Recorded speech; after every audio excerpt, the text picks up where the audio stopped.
You gotta wonder how many hours we spent on the show attacking the Communist Party of China. A lot. It's a totalitarian government. Our leaders admire it, and that ought to make you very nervous. That's been our position. It still is our position, probably always will be. On the other hand, we want to be as honest as possible about things we see. So when the Chinese government does something virtuous, doesn't happen much, but we're willing to say so. Here's what they've done. China's announced it will limit private equity firms from raising money to buy residential properties in China. Why is that? Because Chinese citizens, turns out, need somewhere to live. Wait, what? What is this article, dude? Wait, hold on. Tucker, China is doing a few things right. What? Wait, this is crazy, dude.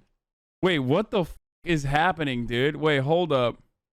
Chinese citizens need somewhere to live. Maybe Larry Elder has a solution. Wait, hold on.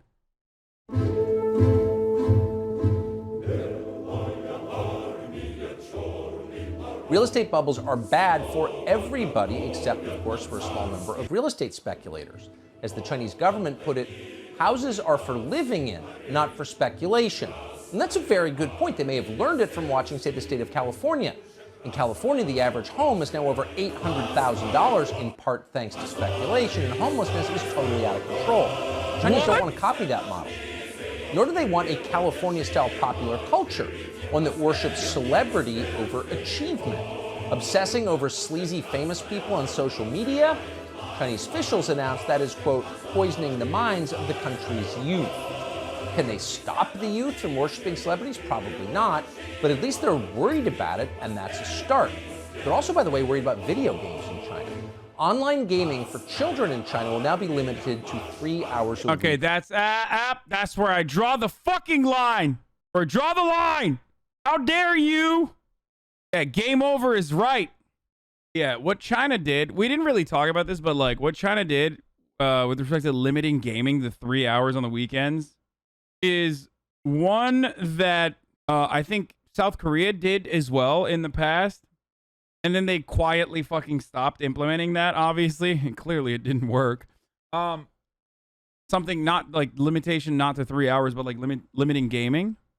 3 hours of gaming a week sounds like your schedule. I didn't realize that this was going to turn to me. Bro, I swear to God, China banning online gaming or limiting it to 3 hours would be so incredible for the Rust community in general. And even all the COD community. China is literally working side by side with Infinity Ward Activision to ensure that like they limit hackers to a 3 hour time slot in Warzone. And yes, I don't give a fuck if you say I'm racist or xenophobic or whatever. Chinese motherfuckers on the internet are sweaty as hell, bro. Have you ever been to a Rust server, like a public server on Rust? They're so goddamn sweaty, dude. They're so good. They literally, it's just like, they have Chinese clans and they just take over the entire fucking map. It's nuts. Nuts. So thank you. Thanks for the stream. G for Love doing you, this important thing, you know? You'd be fine in China, brother. You play less than 30 minutes a week. You could donate your gaming time to a child in need.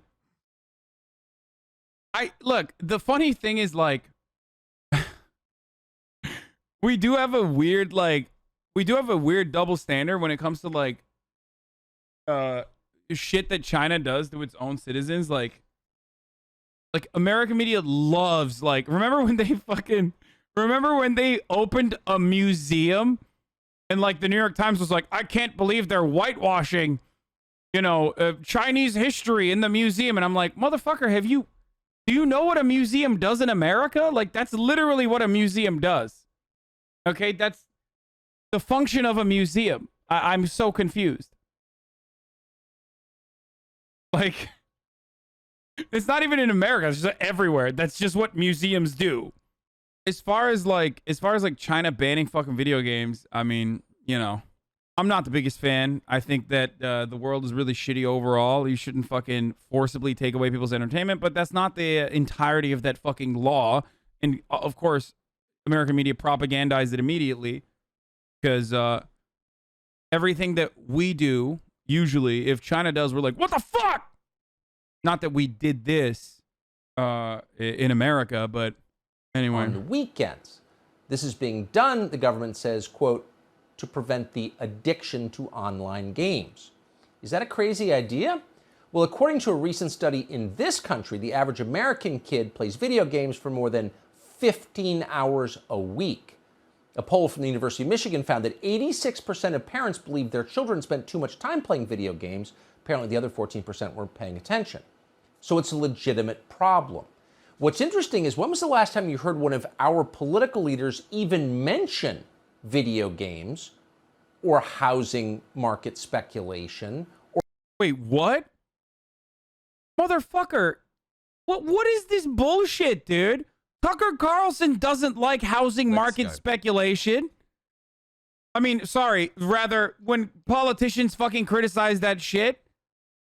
Dude, I hate this guy so much, dude. God damn, it's so fucking dumb. It's so dumb. It's so dumb. It's so dumb. It's so dumb. Decommodifying housing should be the goal.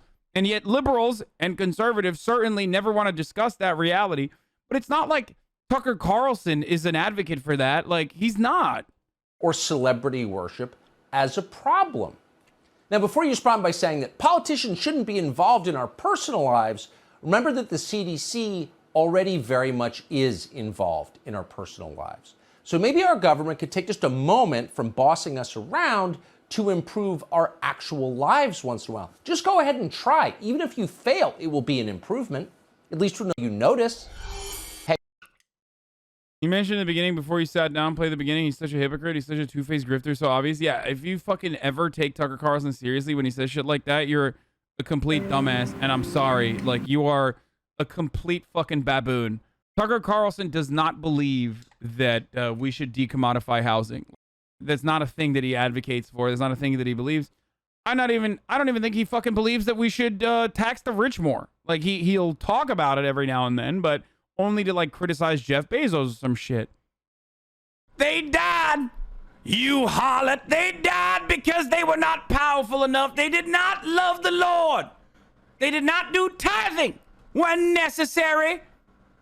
That's why you need to run an ad at the top of the hour. I'll tell you what, our Lord Jeffrey Jebediah Bezos